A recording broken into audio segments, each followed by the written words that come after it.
Boa noite. Tudo?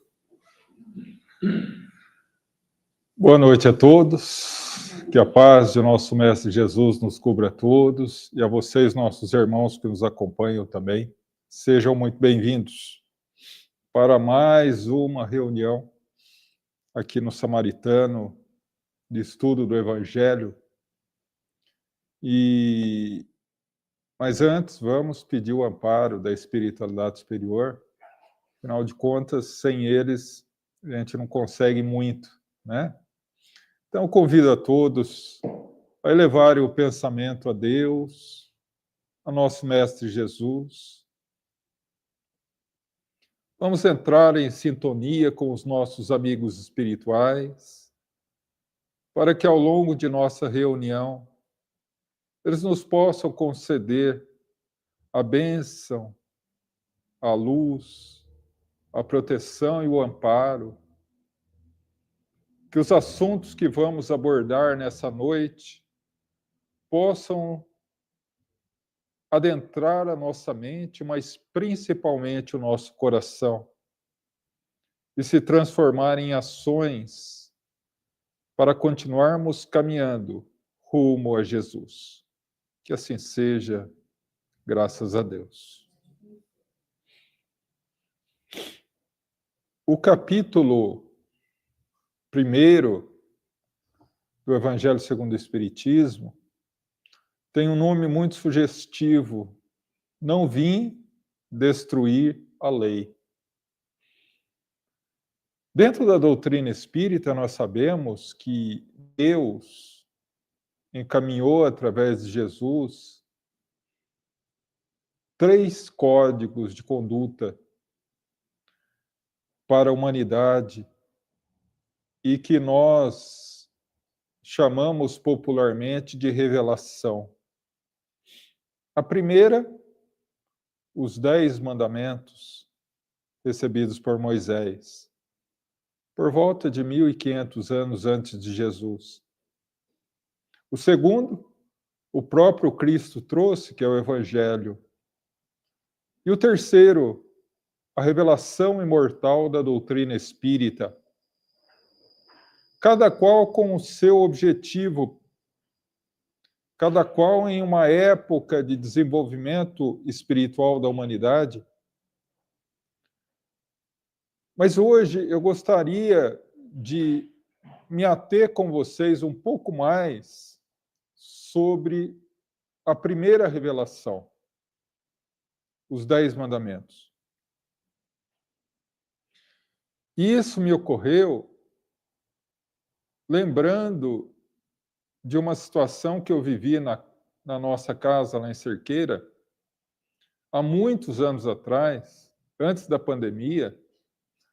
Nós fazíamos o pinga-fogo lá, antes da reunião, de terça, às 8, às 7, a gente fazia das 7 às 8 pinga-fogo.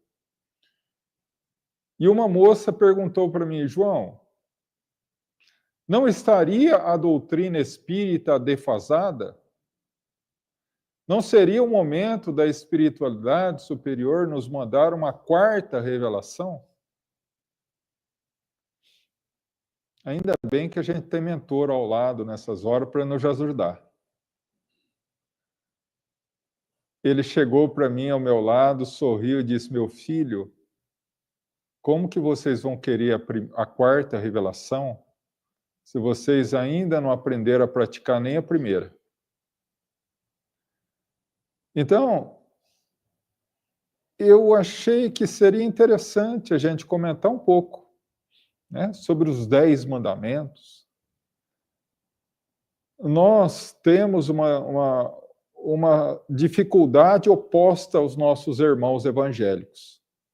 Nossos irmãos evangélicos, eles focam muito no Antigo Testamento. E nós focamos no Evangelho de Jesus, que é o correto. Mas a gente não pode desprezar o Antigo Testamento. Porque o Antigo Testamento, e os 10 mandamentos, eles são a semente que foi se desenvolvendo, preparando o terreno para que Jesus desse a mensagem. Os 10 mandamentos, como vocês sabem, foi recebido por Moisés no Monte Sinai, que são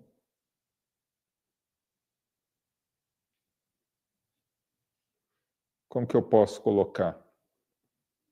Que foram colocadas em tábuas, né? Quando você abre lá o livro de Êxodo, você encontra que os mandamentos foram colocados em tábuas. Quantas tábuas? 2? 2, quem dá mais, quem dá menos? Todo mundo concorda que é 2? São 2? Todo mundo concorda? O curioso é que em nenhum momento a Bíblia fala o número de tábuas. Então, por que nós convencionamos 2? Por que todos os filmes e séries que falam sobre isso são 2? Sempre 2. Tem um motivo. Na cultura hebraica, tem 2 tipos de pecado. O pecado chamado Het, que é o pecado contra Deus. Het, pecado contra Deus, que significa sair do caminho. Muito sugestivo, né? Uma vez que o nosso governador é o caminho, a verdade e a vida. E que ninguém vai ao Pai senão pelo caminho de Jesus. Não é assim? E o segundo tipo de pecado é o Avonai. Não confundir com Adonai. Adonai é o grande Senhor. Avonai é o pecado contra o próximo. Contra o próximo. E que tem o significado de sofrimento. Olha que curioso. A cultura hebraica de há 3.500 anos atrás já dizia que sempre que você erra com o outro, você cai em sofrimento. Olha que curioso. Mas o que tem isso a ver com os 10 mandamentos? Muito simples.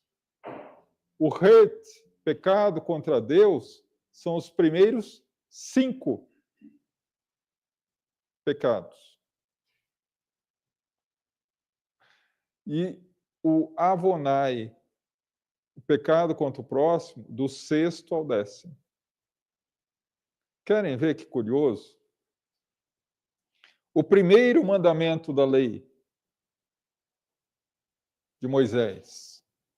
Eu sou o Senhor vosso Deus, que vos tirei do Egito, da casa da servidão. Não tereis outros deuses estrangeiros diante de mim. Não farão imagem de nada que está no céu ou na terra, e nem acima dela, e nem renderão culto soberano. Pecado contra Deus. Segundo, santificar o santo nome de Deus. É autoexplicativo.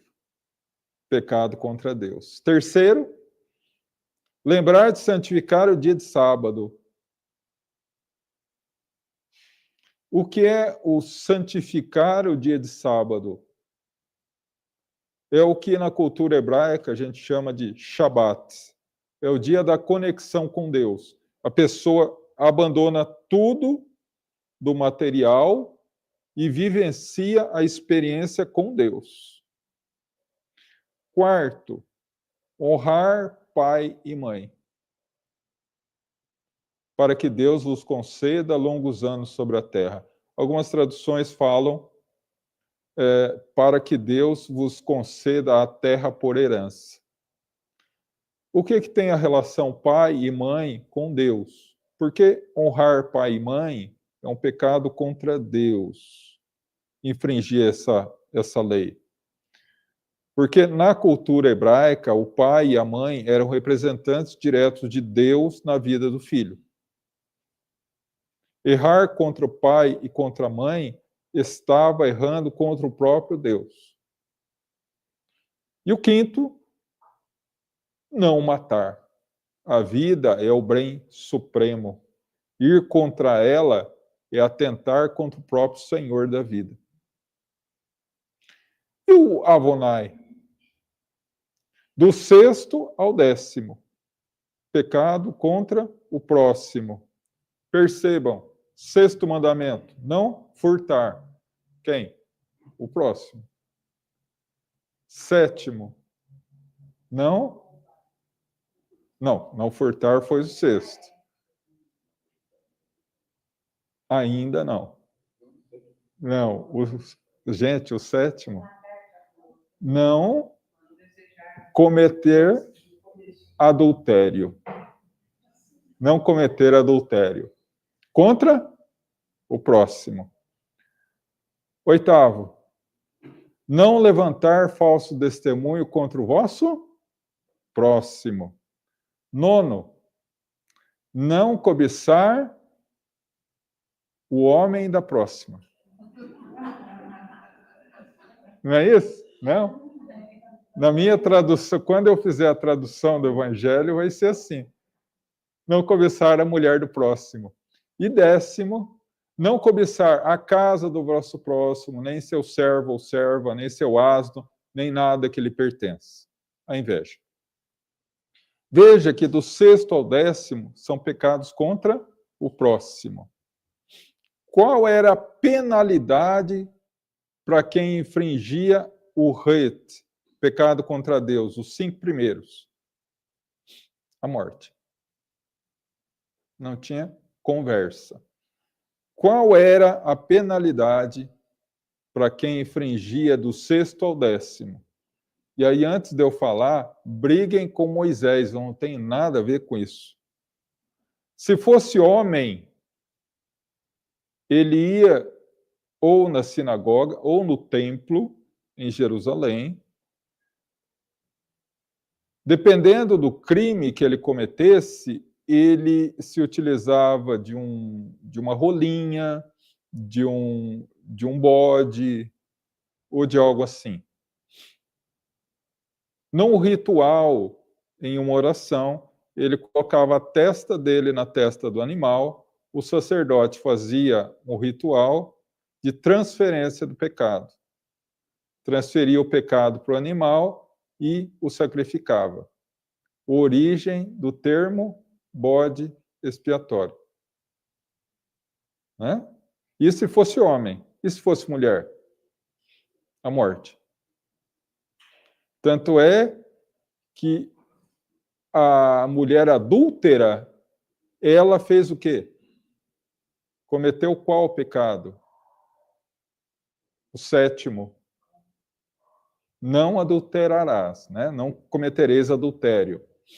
E ela foi sentenciada pelo Sinédrio à morte, por lapidação. Não é isso? Então, nós pegamos esse contexto e entendemos mais ou menos como funcionavam os 10 mandamentos.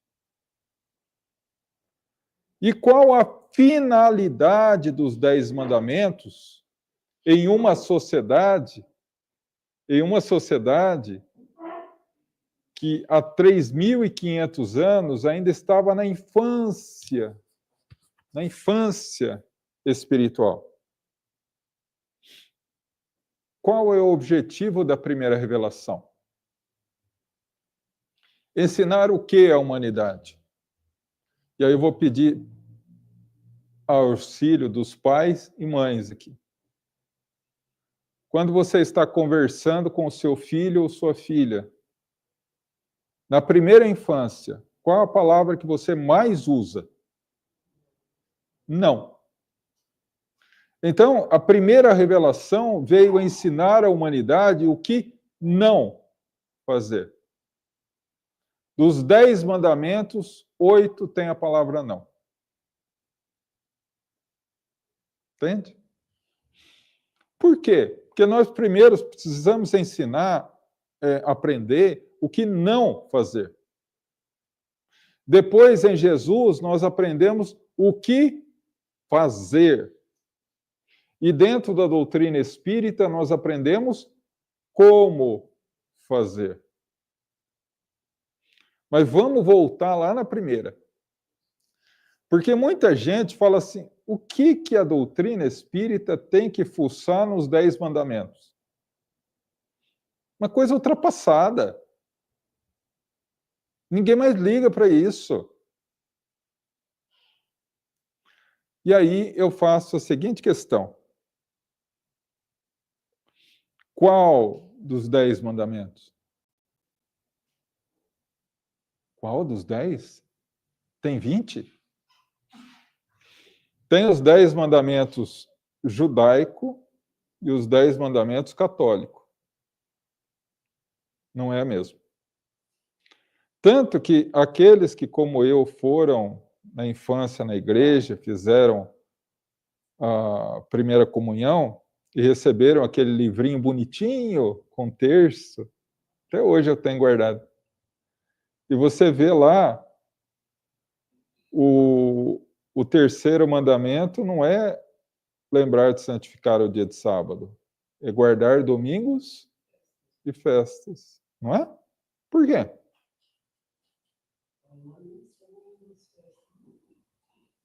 Estranho, né? Vamos analisar isso? Os 10 mandamentos judaicos eram: o primeiro, eu sou o Senhor vosso Deus, vos tirei do Egito da casa da servidão. Não tereis outros deuses diante de mim. O segundo era: não tereis imagens.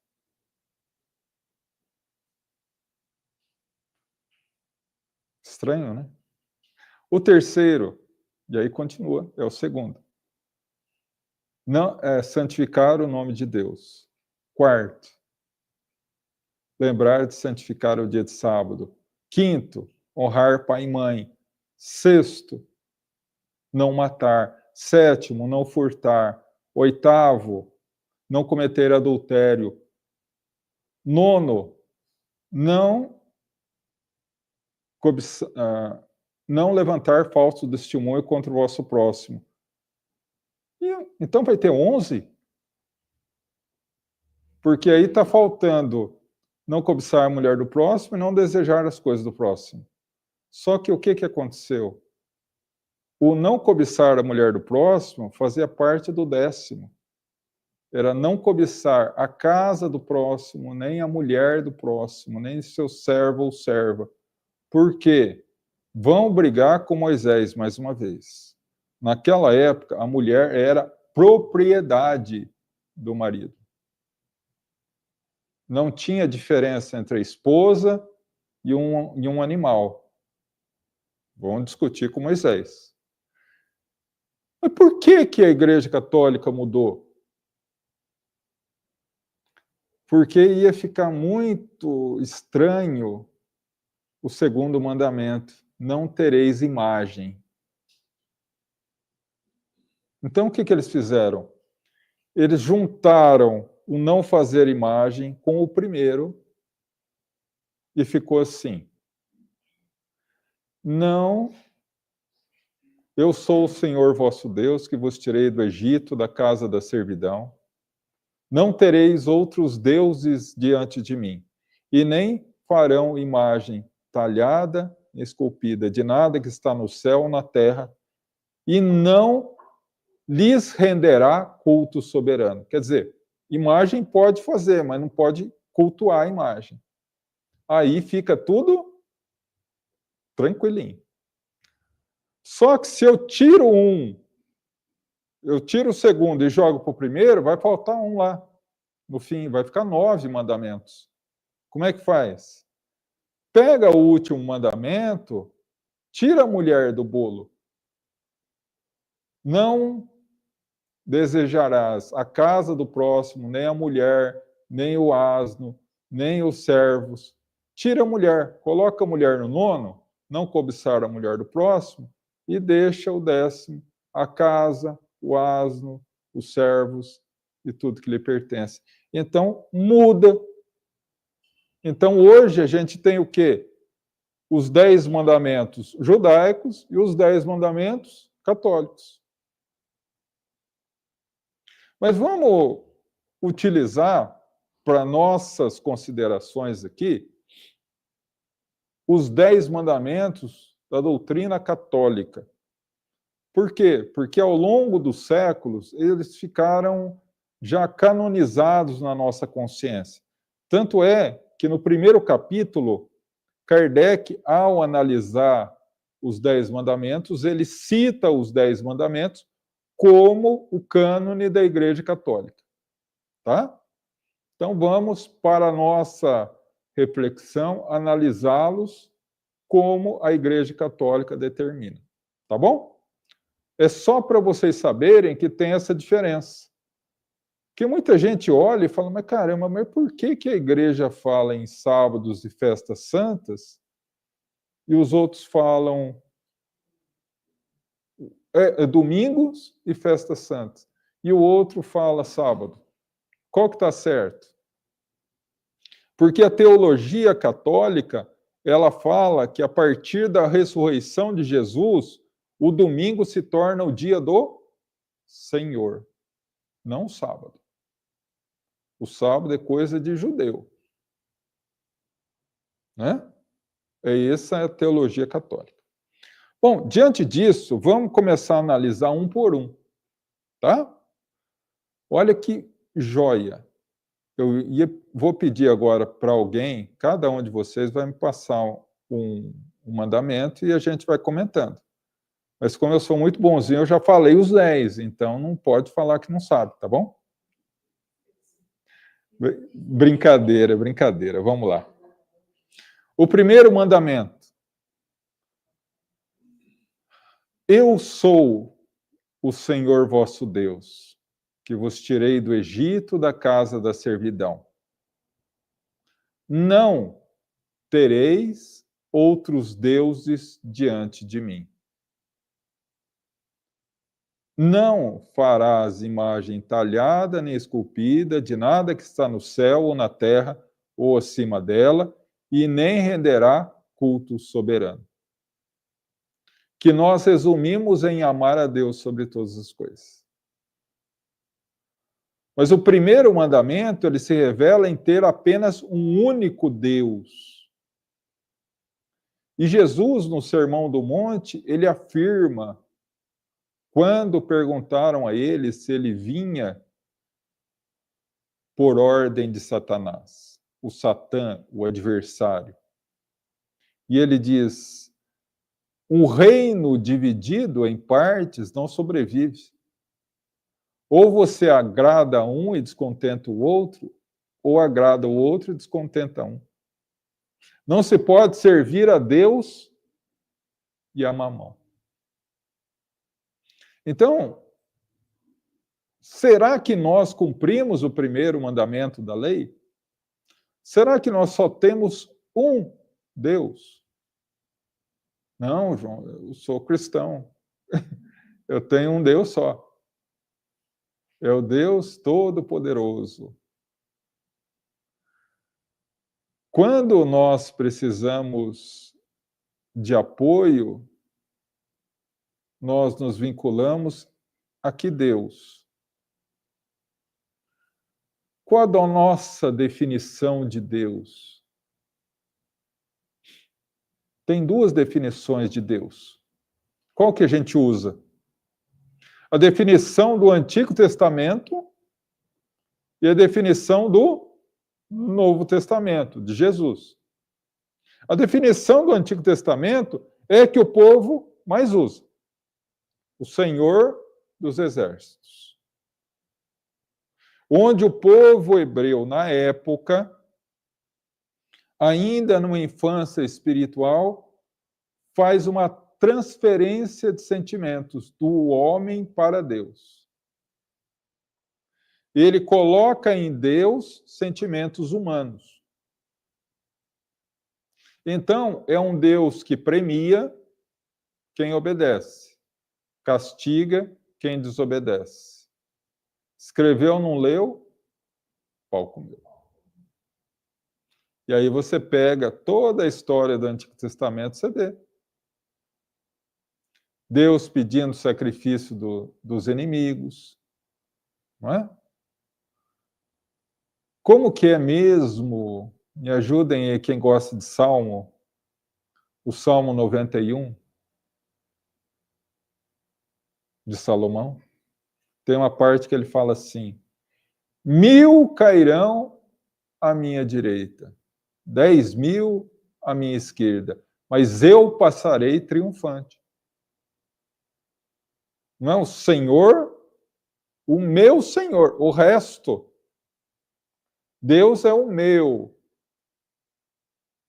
Dos outros, cada um se vira.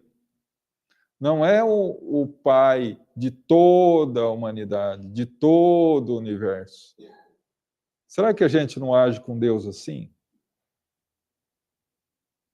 Oh, me abençoa, Senhor. Não permita que eu consiga, permita que eu vença. Né? Mas a gente esquece que sempre que a gente vence, tem um perdedor. E que também é filho de Deus. Quanta gente faz novena para o time ganhar? Não é? Se Deus é bom, se Deus é justo, imagina se Deus fosse ouvir a respeito de futebol, todas as partidas de futebol seriam empate, porque Deus é justo. É pai dos dois times, não é? Então, essa definição de Deus, ela não se adapta muito bem. Qual se adapta muito bem? A de Jesus. Deus é Pai, amoroso e bom. Ah, não, João, mas ele falou que Deus é Pai. Não falou nada de amoroso e bom. Mas em uma outra passagem, ele fala assim: quem de vós que o filho pedindo pão dá pedra, pedindo peixe dá uma serpente? Se vós que são maus sabem dar boas coisas, quem dirá Pai Celestial que é perfeito? Então, quantos de nós que não barganham com Deus? Ai, Senhor, se o Senhor me conceder isso, eu faço isso. Ai, Senhor, me ajuda. Aí eu vou daqui em Aparecida a pé. Né? As promessas, né? A barganha. Quantos de nós compreende Deus apenas na alegria? Tem uma mensagem no Evangelho segundo o Espiritismo, no capítulo 5, Bem-aventurados os aflitos, na instrução dos espíritos. Eu acho que é lá Kardec, eu não tenho certeza. Ele fala assim: até quando vocês reconhecerão o amor divino só quando ele derem boas coisas a vocês? E aí vem o apóstolo Paulo e fala assim: dai graças a Deus por tudo, inclusive na dificuldade. Então, nós precisamos analisar essa questão. Como está a minha relação com Deus? Tem um caso interessante de Chico Xavier, que o irmão morreu e ficou a viúva do irmão, a cunhada, aos seus cuidados, com um filho com paralisia cerebral. E ela, não suportando a morte do marido, teve uma crise nervosa e foi internada num hospital psiquiátrico. Naquela época, hospício, né? E ele ficou desesperado, né, com toda aquela situação e começou a chorar muito. Emmanuel vem a ele, porque que tem uma diferença, né? Mentor espiritual, ele é amoroso, é gentil, é amável, mas ele ensina. Emmanuel chegou e disse: "Ô Chico, o que está acontecendo? O que há?" "Ai, eu estou chorando, estou desesperado. A minha cunhada está lá no hospício, coitada dela, não sei o que e tal." Aí ele virou para ela e falou: "Ué, Chico, mas que estranho. Eu nunca vi você chorar pelos outros que estão lá também. Será que a dor Xavier é maior do que a dor Silveira, que a dor Ramos, que a dor Silva?" É para se pensar, não é? Estamos todos no mesmo barco. Deus é um para todos nós. Deus é justo e misericordioso. Se ele deixasse de ser justo ou deixar de ser misericordioso, ele deixa de ser Deus. Por quê? Porque a questão 14 do Livro dos Espíritos, quando Kardec analisa as características da divindade, ele fala assim: Deus tem todas as qualidades em grau infinito. Portanto, se ele privilegiar um dos seus filhos em detrimento dos outros, ele perde a condição de Deus. Se ele castigar um dos seus filhos, ele perde a condição de Deus. Então a gente é fé raciocinada, obrigado a concluir que, se passarmos uma falange do dedo mindinho a mais do que temos necessidade de passar, Deus é injusto. Mas, se nós passarmos algo superior às nossas forças, Deus é cruel. Então, mais uma vez, fé raciocinada, nós somos obrigados a concluir que tudo que a gente passa é porque a gente precisa passar e porque a gente tem força de suportar e passar. Ah, mas eu não concordo. Vamos fazer um teste aqui, então. De um lado, você não concorda com isso que está acontecendo na tua vida.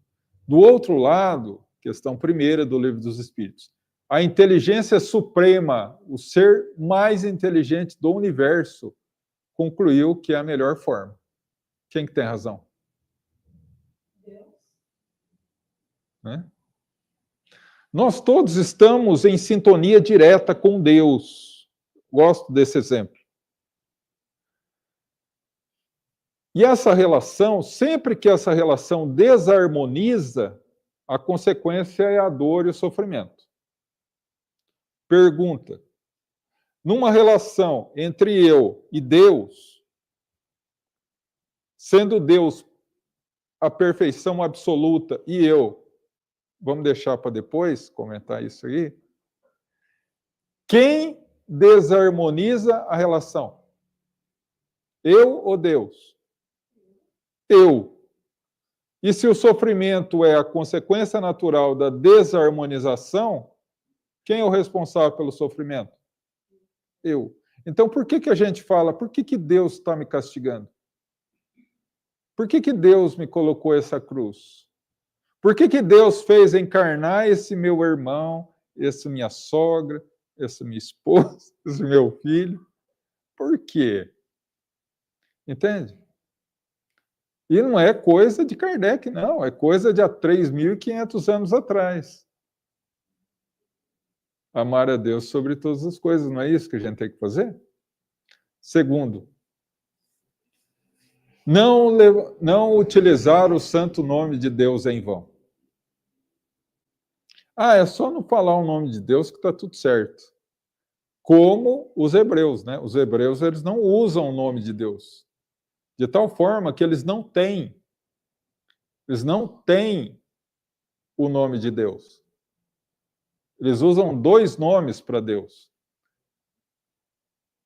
El Shaddai, né? Que é uma definição, é uma tradução muito bonita. A definição de El Shaddai é aquele que agasalha e protege o filho. Olha que coisa linda. El Shaddai. E Javé, que é o grande Senhor, né? Então, mas eles não têm Eli. Eli que é Deus. Não usa. Então está tranquilo. Mas, qual a definição desse mandamento? Santificar a fala. Aqueles que já leram ou assistiram o filme Nosso Lar vão lembrar que André Luiz queria visitar a família. Aí ele, vendo que ninguém dava jeito, ele foi conversar com o governador. Lembra? E aí o governador fala uma coisa interessantíssima para ele. Ele fala, sabe por que você conseguiu sair das zonas inferiores? Porque você orava com o coração. E quando você fala com o coração, Deus fala através da tua boca. O segundo mandamento, santificar o nome de Deus, não é em relação à palavra Deus, é em relação ao que te sai da boca. Porque se nós falamos com o nosso coração, elevando o pensamento a Deus, Deus fala pela nossa boca, no dia a dia, quem que está falando pela nossa boca? Quando alguém nos fecha na rua, quando alguém nos irrita, quando alguém pisa no nosso pé. Eu gosto muito de uma definição que as pessoas criaram. Eu sou uma pessoa maravilhosa, mas não pisa no meu pé, que eu viro bicho. Vira mesmo. Tira a consciência de lado e fala para um animal dentro de nós. Toma conta. A ira, a cólera. E aí a gente fala e desfala. E aí, com uma certa cara de pau, a gente volta para a pessoa. Fica tranquilo, eu sou assim mesmo. Eu brigo, falo, discuto, xingo, mas não guardo raiva de ninguém. Lógico. Já vomitou toda a baba venenosa. Agora os outros que vão guardar raiva dele, né?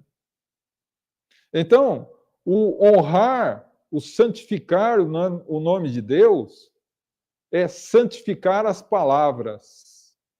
Porque a questão de palavra é menor. O que vale é o sentimento que vai na palavra.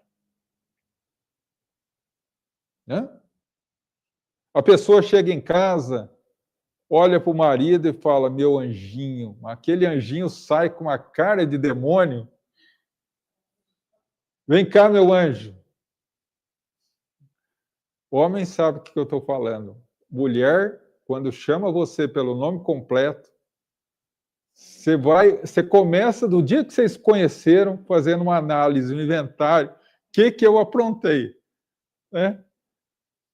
Mas tem dias que sai um diabinho tão carinhoso. Vem cá, meu diabinho. Carinhoso, querido, porque é a energia da palavra.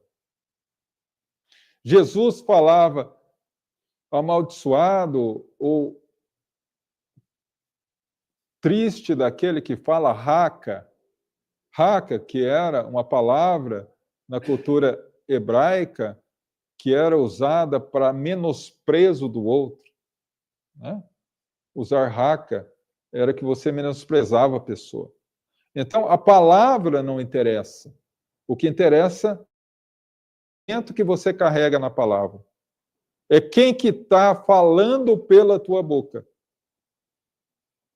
O seu eu antigo, que está habituado há séculos ao caminho do erro, ou o eu novo que você está transformando e trabalhando dia a dia para ser melhor?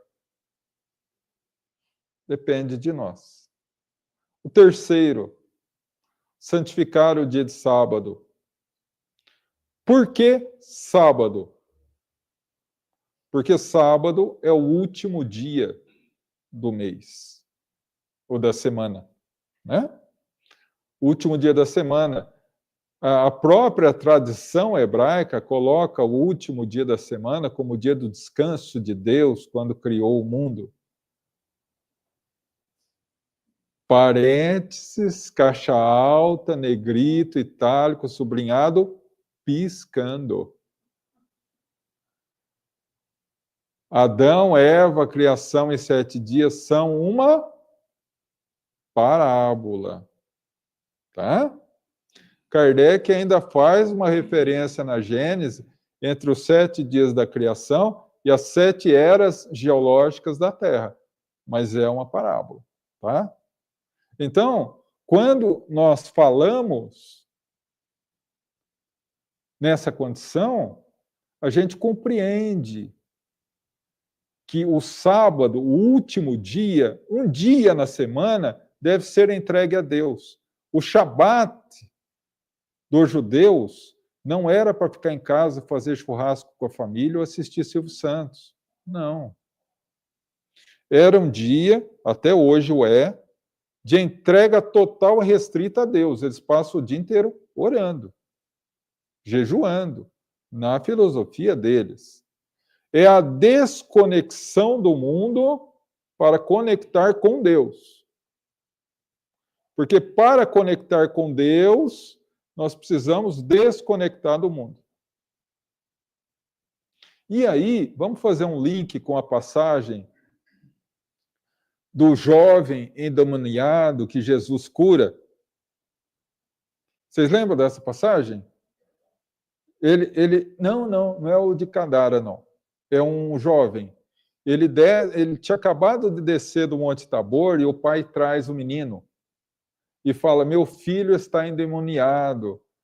Ele ficou com os seus apóstolos e nada conseguiram.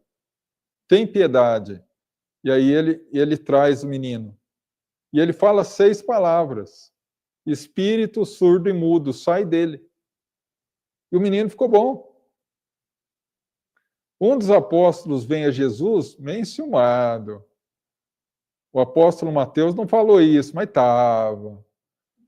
Senhor, a gente ficou a noite inteira, né? O senhor fala aí meia dúzia de palavras. Não está assim, tá? É tradução minha. Meia dúzia de palavras e o espírito vai embora, o demônio vai embora. E o que Jesus fala? Para esta casta de espírito, para essa casta de demônio, somente jejum e oração. A oração é diferente da reza. Reza é pegar uma prece decorada e falar ela sem sentimento. Isso é reza. Pai nosso, está no céu, santificado seja o vosso nome, venha a nós, vosso... Isso é reza. Oração, ou você pega uma prece e ora sentindo o que você está falando, ou conversa direto com Deus. Sair do coração. E quando você fala com o coração, Deus fala pela sua boca. A oração. Então, esse dia de entrega, que é o Shabat judaico, é uma preparação para que nós possamos a cada dia santificar Jesus e Deus, em sintonia com o mais alto, constantemente. Né? Não só quando a gente precisa, porque nós precisamos orar constantemente. O Evangelho fala isso e é confirmado pelas histórias de Humberto de Campos, particularmente no livro Boa Nova. Jesus orava todo dia, horas. Agora eu faço uma pergunta para vocês. Se Jesus, o governador planetário, precisava orar todo dia, imagina a gente. Não é? Então, o quarto mandamento, ele está muito mais vinculado à nossa necessidade de conexão com Deus. Nós não oramos a Deus para agradar Deus. Nós oramos para Deus para conseguir abrir as portas vibratórias para que Deus nos ajude. Ah, ele não me ajuda. Será que você está orando direito? Será que você está orando ou você está rezando? Será que você está abrindo as conexões mentais e vibratórias, se tornando realmente fervoroso e resignado? Abrindo apenas um parênteses, a resignação não é uma característica, uma virtude passiva, é uma atitude ativa. Você faz o que você pode, até o ponto que você pode. O que você não pode, aí vai com Deus. E quando a suprema inteligência determina que não é o momento, ser resignado é entender que não é o momento. E fé? Fé é acreditar? Não. Fé está vinculado a entregar. Se entregar à vontade de Deus. Afinal de contas, a gente fala isso todo dia. Seja feita a vossa vontade. Não é assim? Mas na hora do dia a dia, como é que é? Seja feita a vossa vontade, vírgula, desde que a minha seja feita primeiro. E é disso que o mandamento está falando. Quinto mandamento, não matar. É autoexplicativo. O maior bem que o indivíduo tem é a vida física, encarnado. E aí, alguns detratores da doutrina espírita falam assim, mas se a vida é imortal, se você está aqui numa experiência, qual é a importância da vida física? A vida física é um presente de misericórdia de Deus, para que a gente repare os equívocos do passado, para que nós, passando por determinadas experiências, aprendamos e cresçamos, para que ao retornar à pátria espiritual estejamos em condições de viver na pátria espiritual em paz. Outro dia, às vezes a gente conversa um pouco, sabe? Eu e o meu mentor. E ele que passa o tema que a gente desenvolve lá no GAEFA toda semana. E aí ele fala, às vezes ele fala assim para mim, vá lá no capítulo tal, item tal. Aí eu abri. Vida futura. Vida futura. Estranho. Aí começamos a falar. Olha a linha de raciocínio que ele desenvolveu. A sociedade humana hoje, ela é fundamentada, ela gira em torno do dinheiro. Por mais que nós sejamos caridosos, por mais que nós tenhamos pessoas boas no mundo, sem dinheiro você não vive na Terra. Você precisa comer, você precisa morar, você precisa trabalhar, não é? O dinheiro. Todos nós, de alguma forma, nos adaptamos a essa vida de sociedade focada no dinheiro. Quando a gente volta para o mundo espiritual, a sociedade espiritual não é focada no dinheiro. Qual que é o foco da sociedade espiritual? A caridade. E numa sociedade, aí eu faço uma pergunta, vocês não precisam responder para não acontecer como eu e passar vergonha.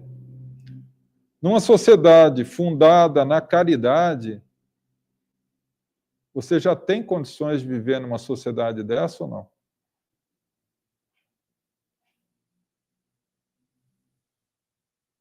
Se uma pessoa absolutamente sem dinheiro na Terra se torna um mendigo, uma pessoa que tem muitas dificuldades em praticar a caridade, o que ela se torna no mundo espiritual?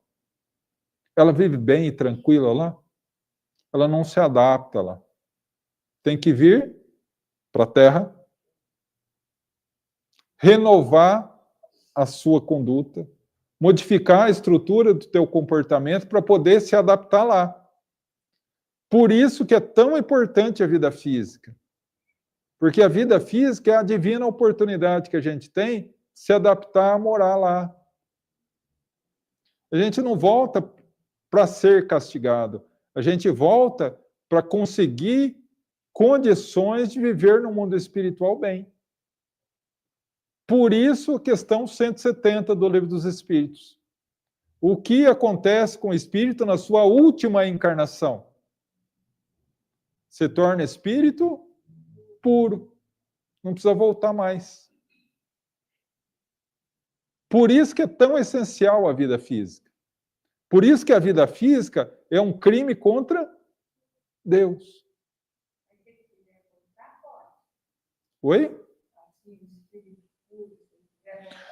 Sim, mas ele volta, mas não para aprender, para ajudar. Porque o espírito puro, na atual escala evolutiva que nós temos, a questão 100 a 112, terceira, segunda e primeira ordem, espírito mau, bom e puro, ele tem a aprender na Terra. Mas na Terra, em outros planetas é outra coisa. Entende? Sexto, não furtar. O primeiro mandamento em relação ao próximo, não furtar. E aí a gente vê o direito de propriedade, né, que Kardec também analisa. No Livro dos Espíritos ele analisa isso. Que aquele que constitui um bem, fruto do seu trabalho honesto, não é? Então, o furtar, o retirar de outro, é um erro grave.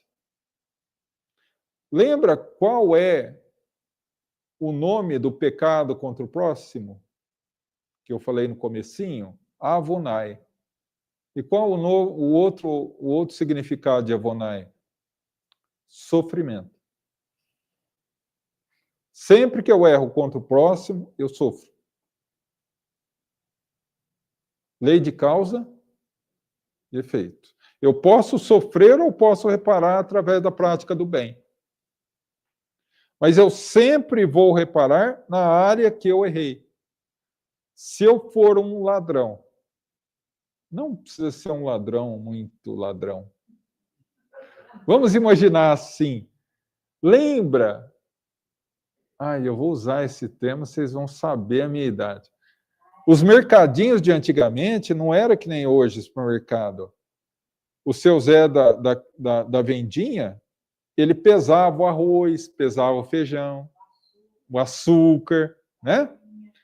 Farinha. E aí vamos imaginar que toda semana eu fosse na venda comprar 1 quilo de açúcar, 1 quilo de arroz.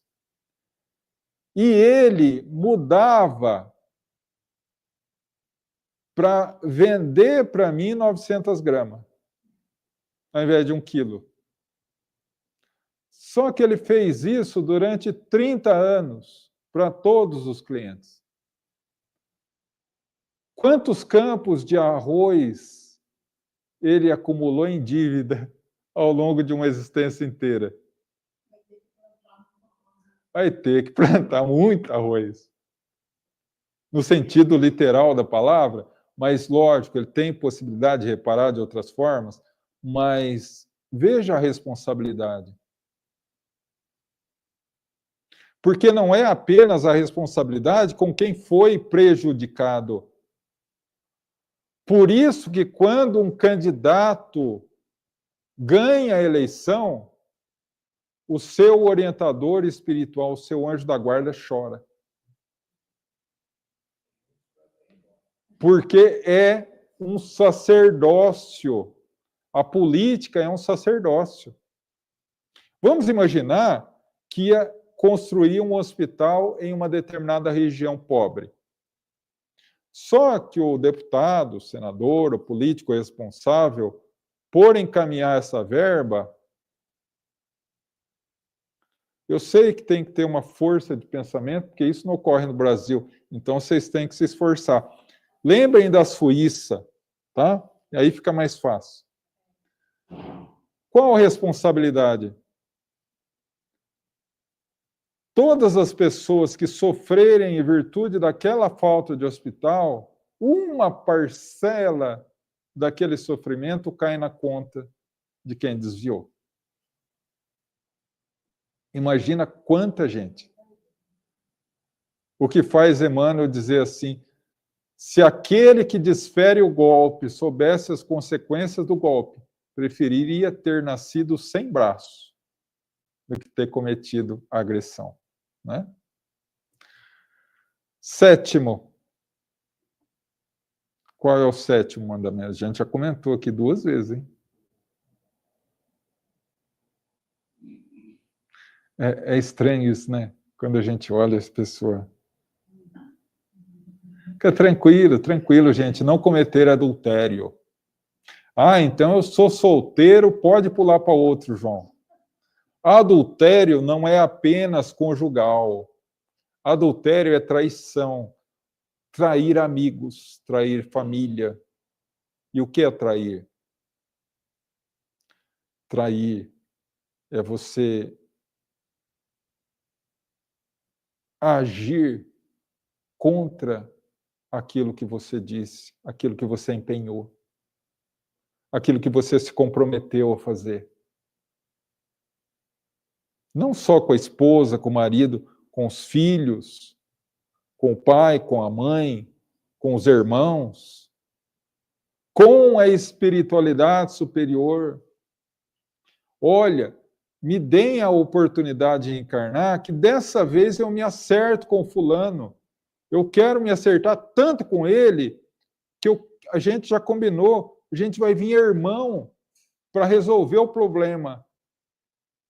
Aí o que a gente faz com o nosso plano reencarnatório? A gente trai o nosso plano reencarnatório. Essa peste do meu irmão reencarnou do meu lado aqui para me perturbar. Não é? O que é essa traição? É muito mais além de um relacionamento conjugal. É fugir aos nossos compromissos assumidos. Não só com os nossos companheiros de encarnação, o que é requisito obrigatório a todo homem de bem, cumprir as suas responsabilidades, mas a nossa responsabilidade com Deus, com a nossa consciência. Quantos de nós traímos a nossa própria consciência e justificamos? Todo mundo faz. Ah, só dessa vez. Não é? E aí a gente pega, por exemplo, e fala com certa tristeza que o Brasil é um dos países mais corruptos do mundo. E sabe o que me faria feliz demais? Sabe o que me faria totalmente feliz? Se a corrupção estivesse restrita apenas aos políticos. Que os políticos saíram da onde? Da sociedade. A corrupção está embrenhada no coração brasileiro. Em nome de jeitinho brasileiro. Então, toda essa questão faz com que a gente reexamine, reestruture a questão dessa traição. Vamos partir adiante. Vocês vão, se tiver algum questionamento, podem fazer, tá? Fiquem à vontade. Estamos no 8º, né? 8º. Não levantar falso testemunho contra vosso próximo. O que é não levantar falso testemunho contra o vosso próximo? É não mentir, é isso? Também, mas não só. Não levantar falso testemunho contra o vosso próximo. A maledicência. Eu não sou fofoqueiro, eu apenas comento. É um comentário fofoqueiro. Toda vez que a gente abre a boca para falar sobre da última, a gente está incorrendo no 8º mandamento. Toda vez que a nossa orelha se alimenta das dificuldades dos outros, muitas vezes fruto de uma mentira, ou vamos ser mais geração nova, eu não sei o nome dessas letras. Toda vez que a gente... Oi? Z. Vamos ser mais geração Z. Toda vez que a gente ouve uma fake news, ó, bonito, hein? A gente alimenta um pouco isso. Porque a fofoca, a maledicência, ela é como um papel picado jogado numa janela de um apartamento. Você nunca mais vai recuperar todos os pedaços. E a nossa responsabilidade é grande. Eu acho que vocês já estão careca de tanto me ouvir falar nisso, porque é muito importante. Talvez, ao meu modesto ponto de vista, é uma das matérias mais importantes do livro Céu e Inferno. Capítulo 7, chamado Código Penal da Vida Futura. 33 artigos que relacionam a prática da justiça divina à humana. Artigo 4º. Toda a ação positiva gera satisfação. Como toda ação negativa gera sofrimento. Toda, não tem exceção. Sempre que eu abro a boca para falar de alguém, isso vai cair à minha conta. Eu serei chamado pelo tribunal da minha consciência a reparar isso. Lógico, na graduação do meu equívoco.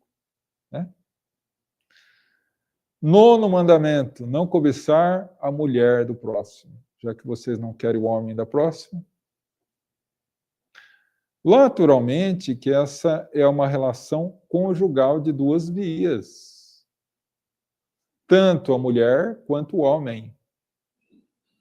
E aí a gente percebe aquela frase muito corrida nos casamentos, Mateus 16:9. Essa mesmo que vocês estão pensando. O que Deus uniu, o homem não separa. Ah, se fosse assim. Né? Mas por que há tanta separação? Porque tem casamentos que Deus não uniu. Estranho. Então vamos lá, rapidinho. Segunda carta de Pedro, o apóstolo, ele diz, entre outras coisas, Deus é amor. Certo? Então vamos imaginar que não existisse a palavra Deus. Todos concordam que nós pudéssemos substituir essa palavra por amor e não perderíamos o seu significado? Se Deus é amor, a gente pode dizer assim, o que o amor uniu, o homem não separa. E isso é verdade. Um casamento apoiado no amor não acaba. Todo casamento que não é apoiado no amor, ele vai se desgastando ao longo do tempo. Por isso, do perigo de se casar nos primeiros 2 anos de relacionamento. Porque aos 2 anos, até os 2 anos de relacionamento, a gente está doente. É uma doença gravíssima, chama paixão. Depois de 2 anos, ela passa. Se tem amor, aí continua. Mas se não tem, você olha para a pessoa e fala, o que eu fiz da minha vida? Então, eu costumo brincar, Deus livre as pessoas de casarem apaixonadas.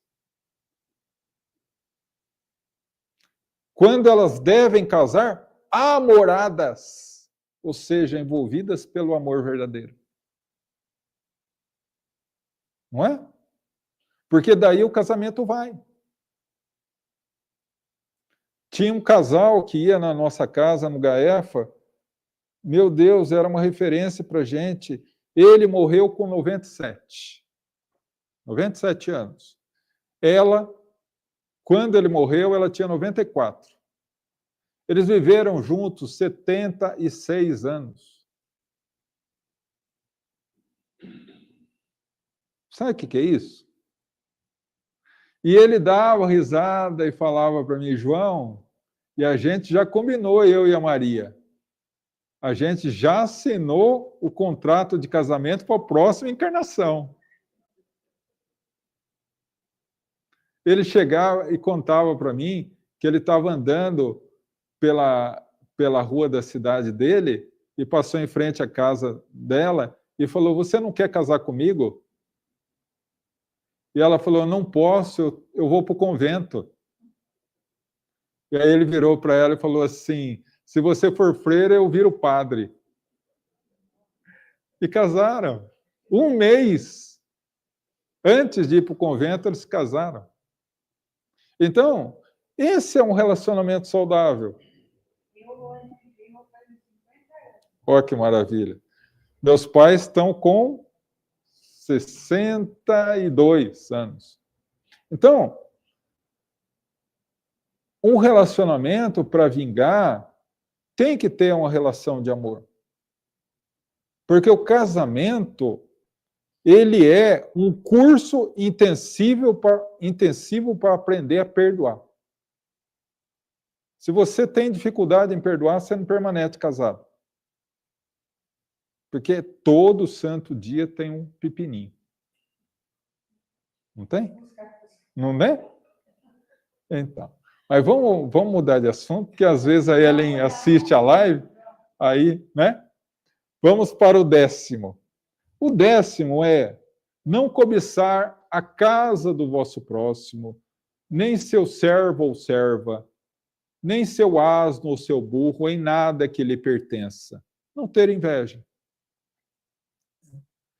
E é tão estranho as pessoas, quando a gente fala de inveja, a gente pensa muito o que é a inveja, como as pessoas são invejosas conosco. Raramente a gente faz uma autoanálise para ver se eu também não tenho inveja dos outros. Tem. Todos nós temos. Todos nós ainda temos dificuldades. Não é? Quando você vê alguém prosperando assim, em uma determinada área, às vezes você tem a inveja branca. Parece que existe cor na inveja, né? Mas é um sentimento negativo que a gente tem que combater. Porque, na verdade, o que é isso? É uma miopia espiritual.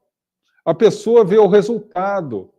A pessoa vê uma casa bonita, vê um carro bom, vê um título nobre, alguma coisa assim, mas ele não vê o trabalho que deu para chegar lá.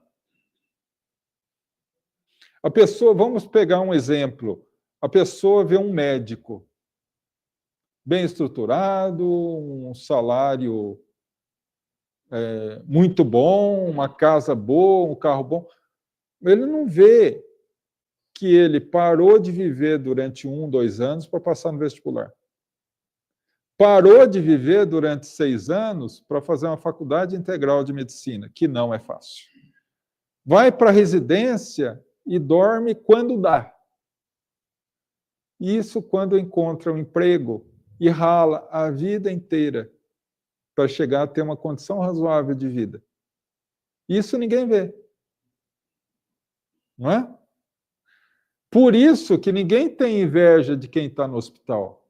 Ai, que inveja, está tudo entubado lá, como eu queria. Tem. E analisando que cada um segundo as suas obras. Se eu não plantei, é natural que eu não vou colher. Isso é lógico. Não é? Mas como diz o inesquecível Jerônimo Mendonça, em uma das suas mais bonitas palestras que tem no YouTube, chamada Alegria de Viver, ele diz que nós pedimos a Deus chuva para a plantação. Ele manda, nós ficamos chateados com Deus, porque ele deveria ter mandado a chuva, a semente, plantado, arado, adubado, deixado crescer, gerar frutos para a gente comer. Ele faz a parte dele, mas nós temos que fazer a nossa. Cada qual de nós é responsável pela sua própria existência e já dá um trabalhão danado. Mudar as más tendências. Imagina cuidar da vida dos outros. Não é? Porque tem um grande risco em ser invejoso. Você abandona as responsabilidades da tua vida para viver a vida do outro. Você entrega a tua felicidade à vida do outro. O outro está bem e você está mal. O outro está mal, você está bem.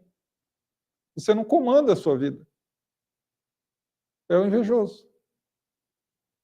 Fora as características vinculadas à consciência. Então, nós vemos aqui, diante de tudo isso que a gente comentou rapidamente, que o meu mentor tinha razão. Como que a gente vai querer uma quarta revelação se a gente não dá conta nem da primeira? Mas é o beabá. Não precisa começar escalando o Everest. Começa com poucas coisas, pequenas coisas. Dia a dia, passo a passo. Emmanuel fala, a maior das jornadas começa com o primeiro passo, um passo de cada vez. Ele vai adiante e diz assim, na vida, caminhe